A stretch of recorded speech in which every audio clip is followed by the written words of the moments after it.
はいどうも皆さんご機嫌いかがでしょうか。ゲームがあるからギリ生きてる山ちゃんと申します。今回は先日9月15日から9月18日までの4日間で開催されていた日本最大のゲームイベント東京ゲームショウで紹介されていた Steam でリリース予定の新作ゲームをピックアップしました。ゲームをやっていない私がゲーム紹介をしているこのチャンネルですが、今回は東京ゲームショウに行っていない私が東京ゲームショウの新作を紹介します。この動画では一般ブースに分類されている企業の新作タイトルをピックアップしています。私の動画では珍しくメジャー作品をメインにピックアップしました。今回はできるだけ多く作品を紹介したかったので、厳選ピックアップした50作品を1本30秒ぐらいで紹介していきます。私のチャンネルでは今後発売予定の新作ゲームやセール情報を簡単にわかりやすく紹介しております。この動画が少しでもあなたのお役に立てたら幸いです。高評価ボタンとチャンネル登録で応援お願いいたします。それでは早速見ていきましょう。まずはじめにイーズブライドゲームズノープレイスフォーブレイバリー。一筋縄ではいかない赤狼風 2D アクション。美しい 2D ドットで描かれたファンタジー世界を冒険していく本作は、見下ろし視点で展開し、元兵士の主人公ソーンが謎の暴力に連れ去られた娘リーフを取り戻すため再び剣を取り冒険に挑む物語。戦闘アクションは赤狼風という通り、盾によるブロックやパリーをメインにハイテンポで骨太な戦いが繰り広げられていきます。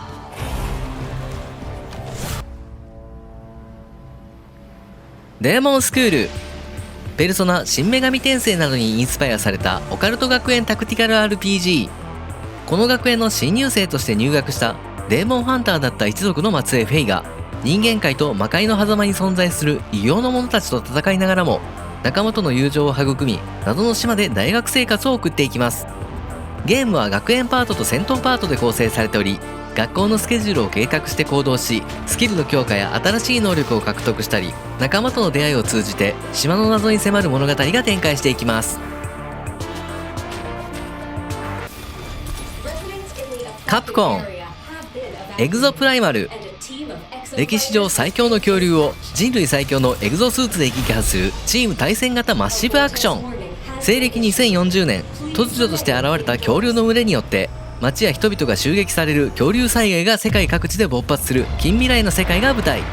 未曾有の危機に陥った人類は対抗手段としてエグゾスーツを開発。プレイヤーはエグゾスーツをまとったエグゾファイターの一人として仲間と共に世界各地で発生する恐竜たちとの戦いに身を投じていくといった物語。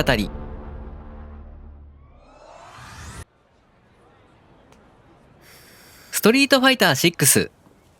カプコンが世界に誇る格闘ゲームシリーズ最新作。続々と参戦キャラクターが判明してきた本作は、従来の対戦格闘モードファイティンググラウンドに加え、ワールドツアーとバトルハブを新たに追加。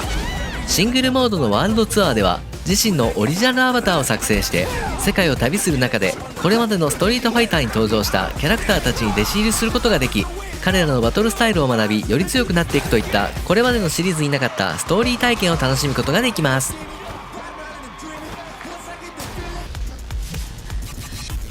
クレストブラックウィッチクラフトゴシックウィッチハンターアクションアドベンチャー。物語の舞台は没落していく最後のウィッチハンターアッシャー家のロリリック邸宅。この邸宅には凶悪なウィッチ魔女レノアが封印されていた。しかし現当主で元ウィッチハンターであるロリリックがレノアの封印を解こうとしていた。その事実を知った妹のマドレーヌはレノアの復活を食い止めるため、自身の肉体へ黒髪のウィッチリージャを転生させ、悪魔がはびこる屋敷で戦いを繰り広げていく物語。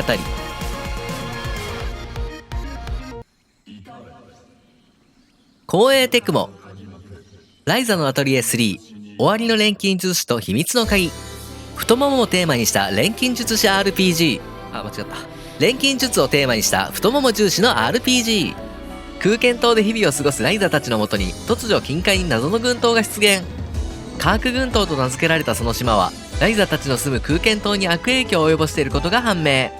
空間島を救うためライザたちは早速調査へと向かうといった物語。アトリエシリーズ最大級のフィールドや前作までに登場したキャラクターたちとの再会、物語の鍵を担う新たな人物も登場するとのことです。ウォーロンフォールーンダイナスティ。三国志をテーマにした死にゲーアクション。プレイヤーは名もなき義勇兵として中国武術を駆使した華麗な剣撃アクションを用いて超人的な武将や4ははびこる三国乱世に立ち向かうといったゲームです。戦闘は攻撃や回避、受け流しといった基本アクションをメインに、スタミナという概念がない代わりに攻防で増減する規制と呼ばれるパラメータを管理して戦闘を有利に進めていくゲームシステム。戦闘のテンポが速く爽快なハイスピードバトルとなっているのも特徴です。コナミ幻想水湖伝 1&2HD リマスター。1995年にプレイステーションで発売された RPG 幻想水湖伝2の世界観とストーリーはそのままに、グラフィック、サウンド、ゲームシステムを強化した HD リマスターです。中国の古典小説水湖伝をモチーフに紋章を目指す宿命が描かれる物語。HD リマスター版ではマップ、戦闘、音楽がリマスターされ、最新エフェクトのドットアニメーションや光や雲のグラフィックで臨場感を表現。キャラクターグラフィックも新規書き下ろしで収録されているとのことです。シグニオールガンズブレイジング。美しい映像とサウンドで作られたシネマティックシューティング。長い間失われていた文明の遺跡が眠る惑星シグニを舞台に、エイリアンの脅威に立ち向かう一人のパイロットを描いた次世代シューティング。目を見張るようなビジュアルはアニメーション、特殊効果により映画のような美しい映像で表現され、耳が弾けるような楽曲はフルオーケストラでの収録により臨場感のあるサウンドでゲームを楽しむことができます。カリプソメディアダンジョンズ4。フ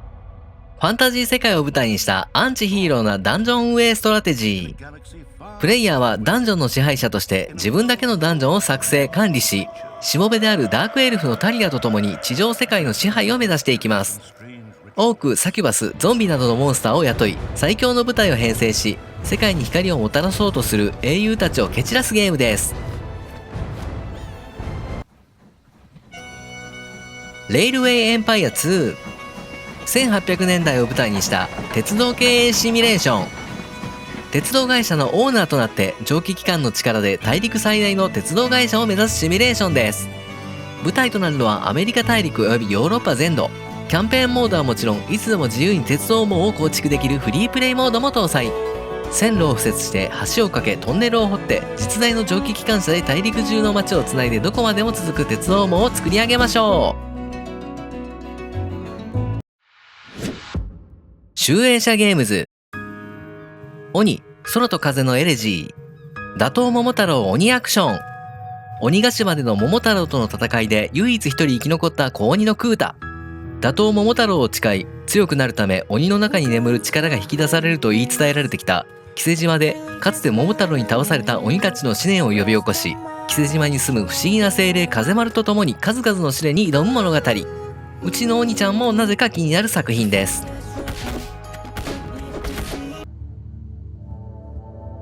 浮世。浮世と呼ばれる和風サイバーパンクな仮想世界を舞台にしたアドベンチャーです。多くのアバターで賑わっていた仮想世界浮世。しかし突如としてゲーム内のプレイヤーがゲームの世界の住人になってしまった。侍猫のプレイヤーカイもその一人で、現実世界へ戻るため街の人と話したり様々なアイテムを調べ、仲間たちと共に事件の真相を物語が展開していきます。ハテナの塔ザ・タワー・オブ・チルドレン。生命をテーマにしたサバイバルローグライクアドベンチャーです。世界の果てのそのまた果て、そこには果てのない塔がありました。塔では子供たちが暮らしており、過酷な塔の暮らしを抜け出し、地上と言われる楽園を目指す物語。詳細は詳しくは分かりませんが、カードを使ったバトルや様々な試練を乗り越え、地上を目指していくことになり、物語の中でハテナや楽園といった謎も明らかになっていくようです。スクエア・エニックス。バルキリー・エリシオン。バルキリープロファイルシリーズの完全新作タイトル。Steam ページの概要欄では、遥か昔終末の定めラグナロクにより世界は破滅の危機に瀕していた。万物を治める主神オーディンは残されたわずかな力で救済の使徒バルキリーを創造し、彼女に世界の命運を託したといったあらすじみたいです。独自のアートスタイルでラグナロクの中崩壊する世界を美しく描き出し、シリーズの特徴であるエインフェリアやコンボシステムを取り入れたアクション RPG となり、スピーディーで立体的なバトルを楽しむことができます。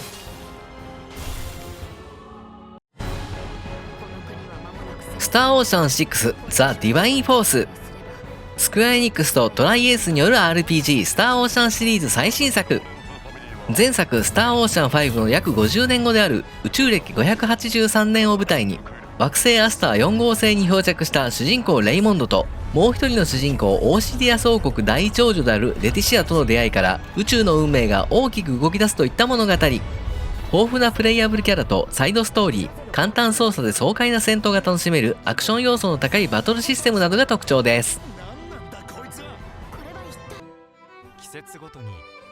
ハーベステラ。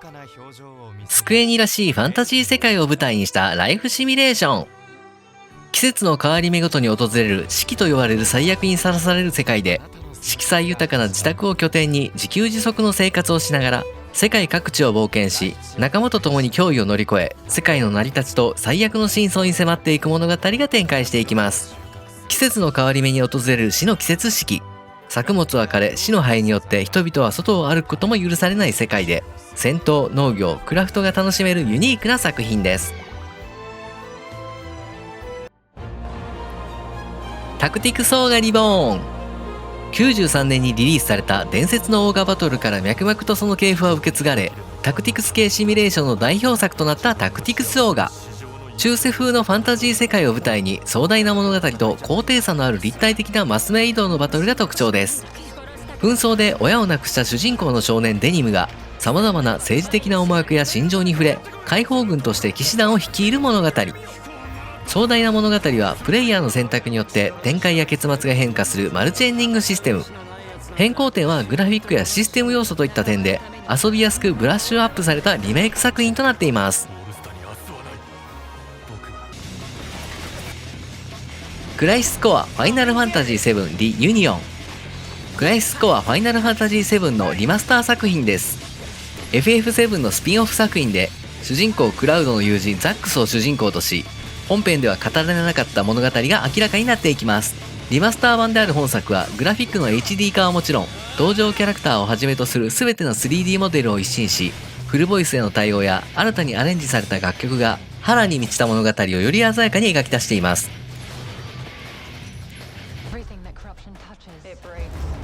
フォースポークン。ファンタジー世界を舞台にした魔法パルクールアクション。ニューヨークで暮らす主人公フレイ・ホランドが突如アーシアと呼ばれる異世界に飛ばされ、喋る腕はカフと共に以前の世界に戻る方法を探して旅をする物語。魔法にフォーカスを当てた作品で様々な魔法によるアクションを使うことができ、中でも特徴的なのが魔法パルクールと呼ばれるアクションです。簡単操作で魔法を使ったワイヤーアクションや空中ダッシュなどスピード感あふれるアクションで広大なアーシアの地を駆け回ることができます。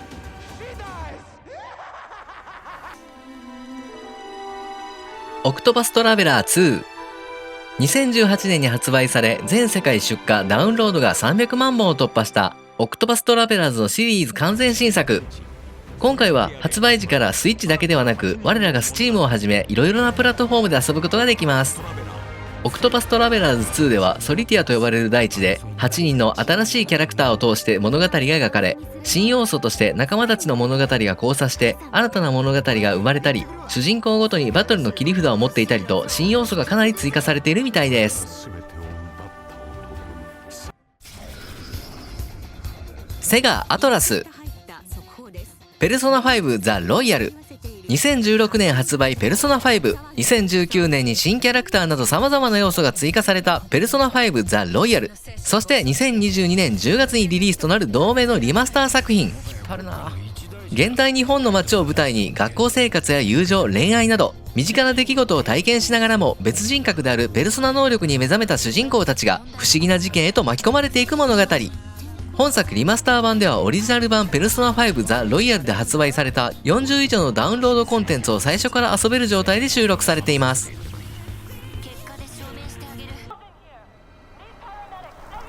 ゴッサムナイツ。バットマン亡き後のゴッサムシティが舞台のオープンワールドアクション RPG。バットマン亡き後、新たに台頭した巨大地下組織がゴッサムシティを支配していた。バットマンの意志を継いだバットガール、ナイトウィング、レッドフード、ロビン、それぞれ異なる戦闘方法を操る4人がゴッサムシティの平和を守るため立ち上がる物語。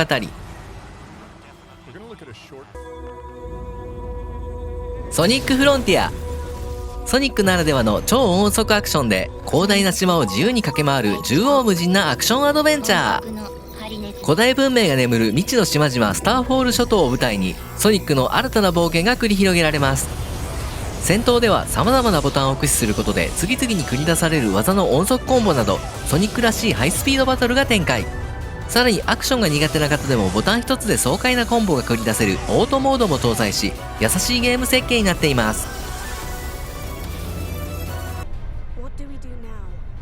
ホグワーツレガシー。ハリー・ポッターの小説をテーマに1800年代のホグワーツ魔法魔術学校を舞台にしたオープンワールドアクション RPG です。プレイヤーは5年生からの転入生としてホグワーツに入学し、4つの寮から1つを選択して魔法の勉強に励むとともに学園生活を過ごしていきます。のんびり学園生活を楽しむだけではなく、プレイヤーである主人公は魔法界を引き裂く脅威となる古代魔法を操ることができる才能を持っており、これにより魔法界全体の運命を左右していくといった壮大なオリジナルストーリーが展開していきます。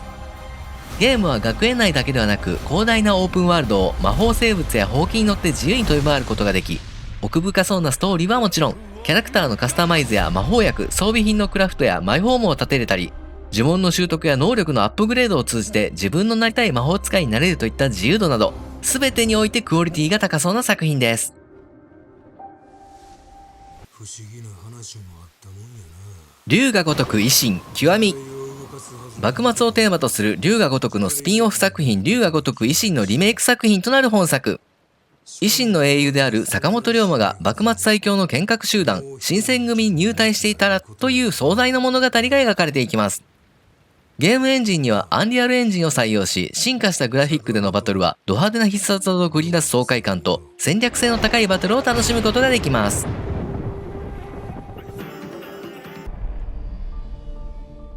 チームセブンティーン。バトラーロストヘブン。ハック&スラッシュとツインスティックシューティングを組み合わせたゲームプレイが特徴の本作。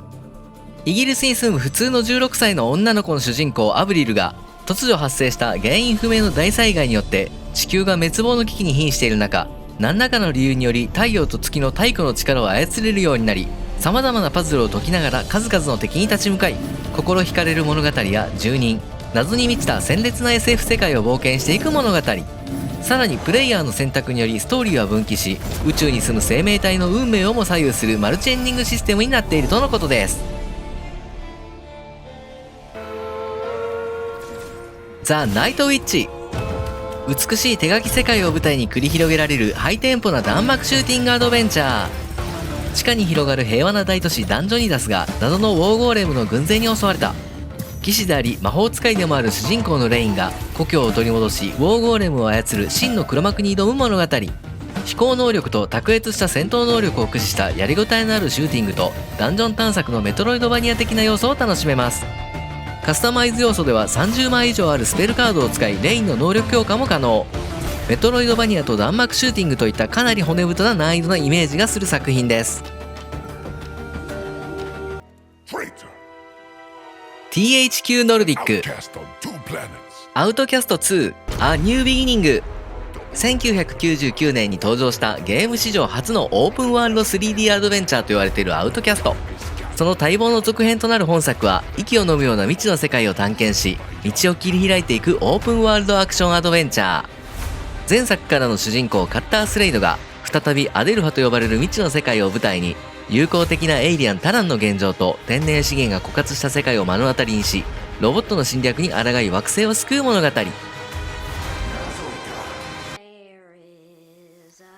アローン・イン・ザ・ダーク。3D ホラーアドベンチャーの元祖とも謳われるアローン・イン・ザ・ダークがリメイクとして登場。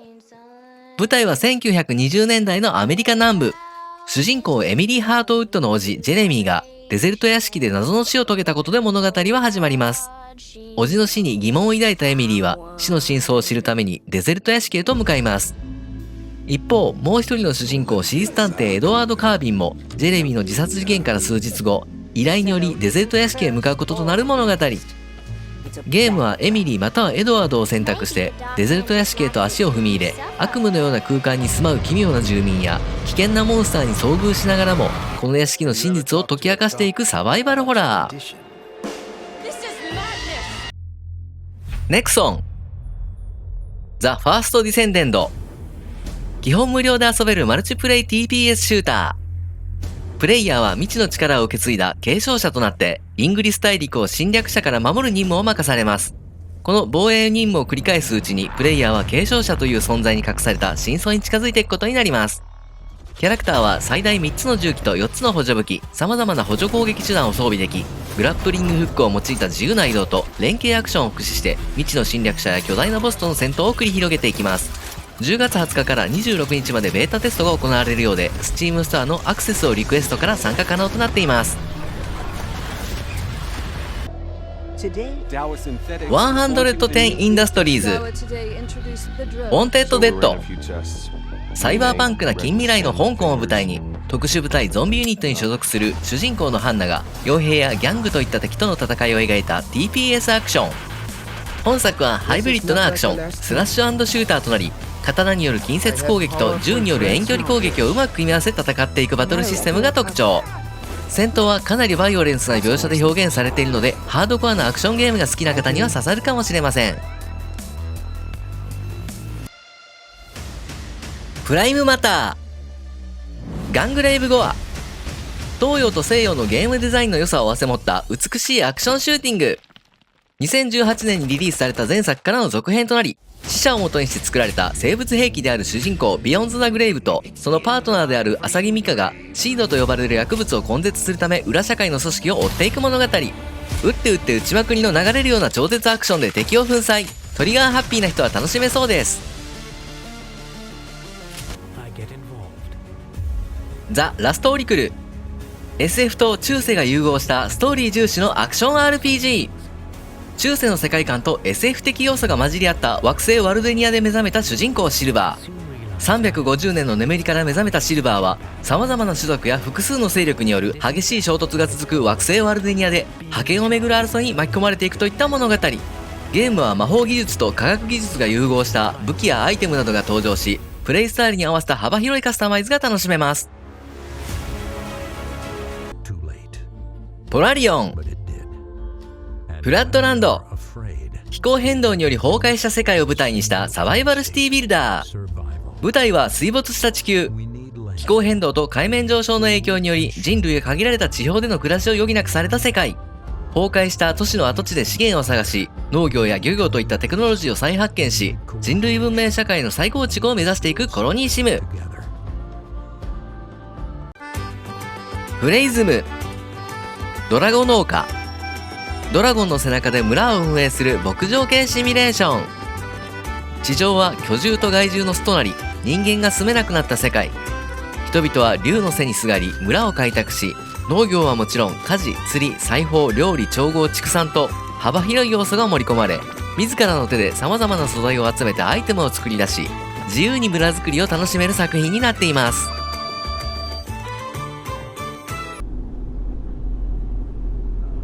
シグナリス、クラシックなサバイバルホラーゲームとコズミックホラーの要素を合わせたアクションアドベンチャー。主人公は技術者レプリカ、いわゆる人型アンドロイドであるエルスター。壊れた宇宙船のコールドスリープから目覚めた彼女は、まだ見ぬ深淵へと足を進めることになる物語。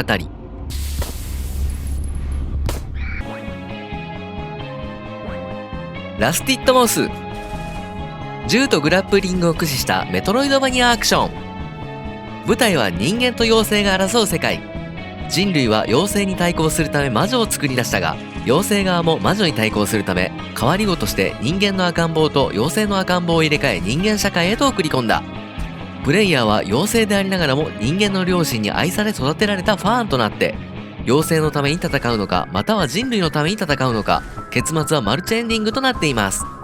ゲームは360度全方位を狙えるグラップリングで地形を自由に移動できる爽快感と、自由に狙い撃つことができる銃を使ったツインスティックシューティングを兼ね備えたかなり難易度が高そうなゲームになっています。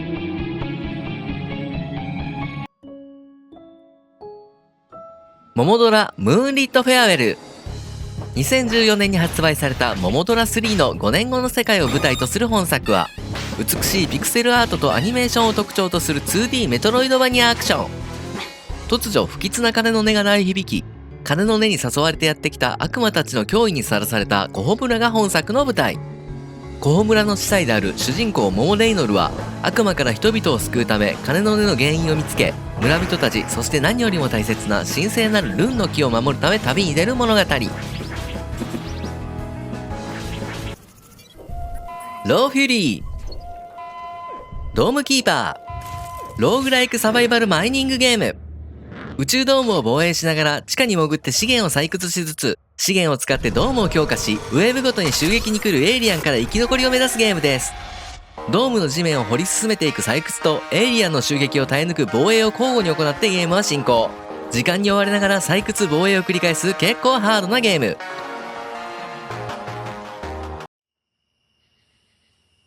キングダム80s、中世を舞台にした横スクロールシミュレーションキングダムから、80年代アメリカの田舎町へと舞台を一新したシミュレーション。自転車に乗る少年がサマーキャンプで遭遇したモンスターグリードの襲撃に備えるべく、近所の子供たちを率いて街中を自転車で走り回り、故郷や家族、そして仲間たちを守るために奮闘するシミュレーション。個人的にはかなり面白そうです。スナフキンムーミン谷のメロディー。スナフキンになってムーミン谷の平和と調和を取り戻す音楽アドベンチャーゲームです。いつしかムーミン谷には趣味の悪い公園がいくつも作られ、自然とのバランスが崩れてしまいました。プレイヤーはスナフキンになって音楽をテーマとした様々な謎解きをクリアして、美しい自然に囲まれたムーミン谷を取り戻すといった物語。スナフキンが好きな方はとっても多いかもしれませんが、私は歯に衣着せぬ物言いのミーが好きです。ネットイースゲームズ、アッシュフォール、ポストアポカリプスな終末世界を舞台とした MMO シューター RPG。人工知能が人類と壮絶な戦いを繰り広げる荒廃した未来世界を舞台に、プレイヤーはシェルターを離れ、不毛の砂漠、放棄された街、旧世界の戦場、賑やかな生存者の集落といった様々なロケーションを旅していくことになります。旅の道中ではミッションや個性豊かなキャラクターとの出会いといったイベントもある模様です。MMO ということなので多人数でのコンテンツなんかもありそうですね。505ゲームズ、宮妻クロニクル。謎の力宮妻によって分断された近未来のアメリカを舞台に、宮妻を操ることができるという不思議な手袋を持った主人公のエルビスが、母親代わりのロボットで兄のディグスと共に冒険の旅に出る単性シミュレーション。詳しい情報がないのでまだ分かりませんが、トレーラーを見た感じでは使命感を持つ傭兵ジェイド、瓶に入ったサイボーグといった一癖ありそうな仲間と共に、謎の力宮妻をめぐる物語が展開されていきそうです。シリアルクリーナーズ、犯罪現場掃除人ステルスアクション。1990年代のニューヨークを舞台に、犯罪現場の後始末を生業とする4人の掃除人シリアルクリーナーズを描くステルスアクションゲームです。4人は掃除人として裏社会から危険な依頼を受け、警察の目をかいくぐって犯罪現場から遺体や致命的な証拠をきれいに消し去っていきます。90年代のスタイルを意識したデザインやグラフィック、BGM なども昔の B 級映画みたいでいい感じです。エデンゲート・ザ・エッジ・オブ・ライフ。新型コロナウイルス感染症に触発された作品です。プレイヤーは新米科学者ミア・ロレンソンとなって、廃墟と化した街エデンゲートを探索して、自らの過去や世界に起きた謎を解き明かしていくアドベンチャー。本作は新型コロナウイルス感染症がもたらしたパンデミックによる困難な状況下で生まれ、人々が初めて体験することとなった恐怖や孤独を表現した作品になっているとのことです。アンホリー、2つの世界を探索するホラーアクション。行方不明になった子供の手がかりを求めて、ソビエト連邦崩壊後の東ヨーロッパに広がる冷たい現実世界と、司祭が支配する不気味で汚れた世界、アンホリーの2つの世界をつなぐ扉を開け、恐ろしい敵と戦いながら探索や謎解きを進めていく物語。ストレイブレイド。物語の舞台は未知の文明が残るアクレアの谷。主人公はかつて古代王朝が存在していたこの土地を見つけるも命を落とすことになります。しかしこの土地と共に生きることを引き換えに奇跡的に息を吹き返し、この荒れ果てたアクレラの谷に平和を取り戻すため、狼の相棒ポージと共に失われた都市を冒険し、平和の谷を戦地に変えてしまった原因とその歴史を探り、引き裂かれた土地に平和を取り戻す物語。ソウルライクな激しい近接戦闘が特徴で、ハイパーレスポンシブルコンバットシステムと言われる独自システムで攻撃コンボや回避アクションを駆使して流れるような戦闘を楽しむことができるみたいです。百英雄伝。戦乱の世に突入したオールラーン大陸で100人以上のプレイ可能なキャラクターたちを仲間にし、戦争という大きな激動の歴史の中でそれぞれの正義と真実を見出していくアクション RPG。3D グラフィックとの融合により進化したピクセルアートや6人のキャラクターによる伝統的なバトルシステムを特徴に、クラシック RPG の懐かしい要素と現代的な要素の両方を楽しむことができます。